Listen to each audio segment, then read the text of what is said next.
안 됐네.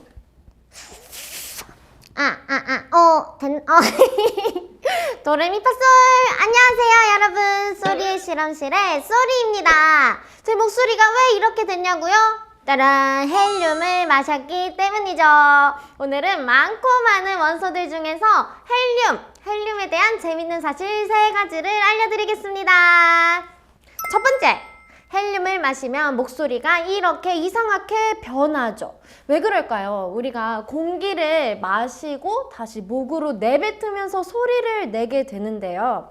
이때 공기가 목 안에 있는 성대를 진동을 하고 지나가게 돼요. 근데 우리가 공기보다 훨씬 더 가벼운 헬륨을 마시게 되면은 이 헬륨이 가볍기 때문에 속도가 붙는 거죠. 헬륨은 무게가 4g/몰 정도 되고요. 우리가 평상시에 마시는 공기는 대부분이 질소, 14g/몰의 질소로 이루어져 있어요. 거의 3, 4배 가까운 차이가 나는 거죠.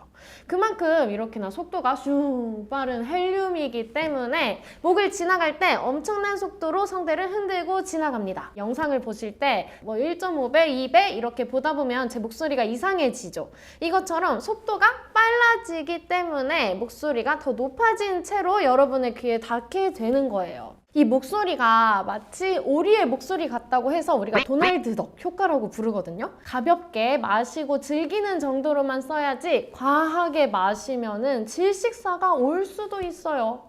헬륨의 진실 2번째, 끝말잇기를 한 방에 보내버릴 수 있다. 자, 저한테 아무거나 제시어 줘보세요. 소리, 이리듐, 닭다리, 리튬. 끝났죠? 또 다른 거? 규소, 오, 과학적인 거 나왔는데요. 소듐. 자, 이렇게 륨, 듐, 튬 같은 단어로 끝나는 이 원소 이름들은 끝말잇기를 할 때 아주 한방 단어로 써버릴 수가 있습니다. 그 중에서 헬륨도 뒤에 륨이 붙어서 더 이상 할 말이 없는 한방 단어죠. 그런데 놀라운 사실, 이 륨, 듐, 튬 단어들은 대부분이 금속입니다. 그러면 저는 이 금속을 마신 건가요?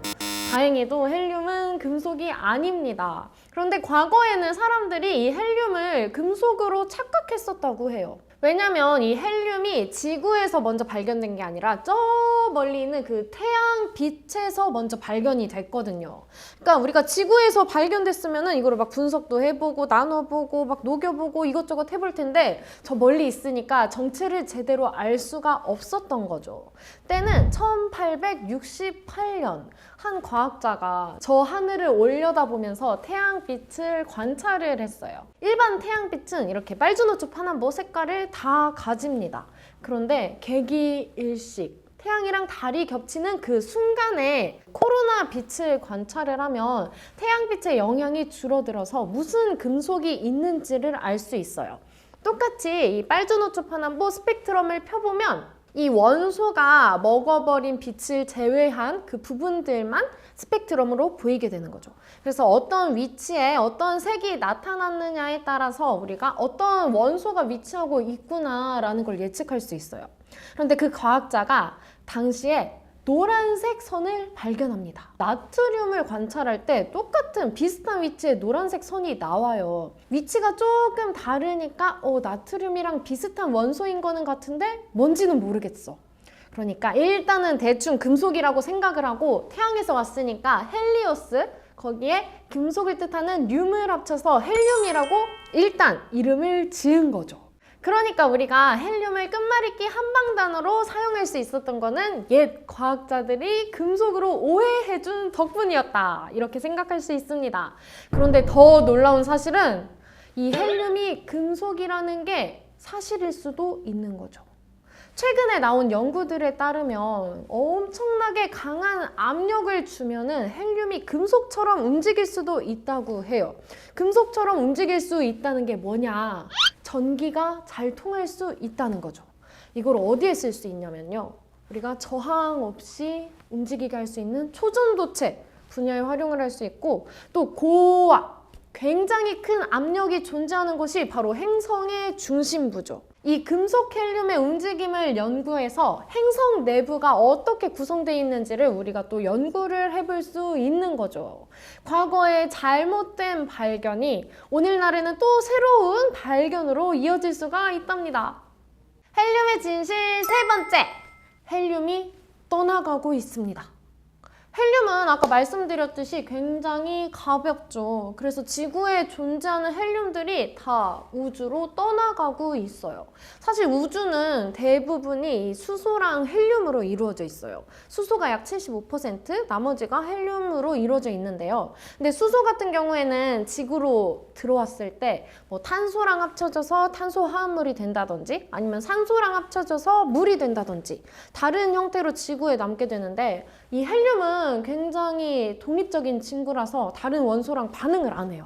그러니까 헬륨 혼자서 고고히 있다가 가벼워져서 우주로 떠나버리는 거죠. 그나마 지구에 있는 이 천연 가스들에서 헬륨이 발견되긴 합니다.